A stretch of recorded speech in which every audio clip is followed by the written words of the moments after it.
ஜூலை 15 செவ்வாய் 3 திதிகள் வரும். அது சக்தி வாய்ந்த நாள்.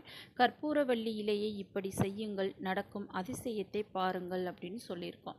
இந்த ஜூலை 15ஆம் தேதி வரக்கூடிய அந்த தேய்பிறை பஞ்சமி ரொம்ப ரொம்ப விசேஷமான ஒரு பஞ்சமி. அன்றைய தினம் 3 திதிகள் சேர்ந்து வருகின்றது. இந்த அதிசக்தி வாய்ந்த நாளை நம்ம மிஸ் பண்ணாமல் பயன்படுத்திக்கிறணும். அதற்காக நம்ம இந்த ஒரு அற்புதமான ஒரு பரிகாரம் சொல்லியிருக்கோம். அதுவும் இந்த கற்பூரவள்ளி இலையை வச்சு நீங்கள் இதை உங்கள் வீட்டில் செஞ்சாலே போதும். ஒரு 5 நிமிஷம் தான் ஆகும்.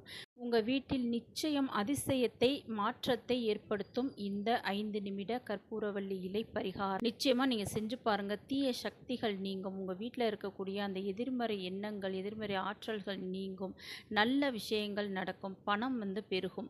ஒரே ஒரு பரிகாரத்தில் இவ்வளோ பலன்கள் உங்களுக்கு கிடைக்கும். அது எப்படி செய்கிறது அப்படின்றத வாங்க பார்க்கலாம். அதுக்கு முன்னாடி மறக்காமல் நம்ம சேனலை சப்ஸ்கிரைப் பண்ணிக்கிறங்க வீவர்ஸ்.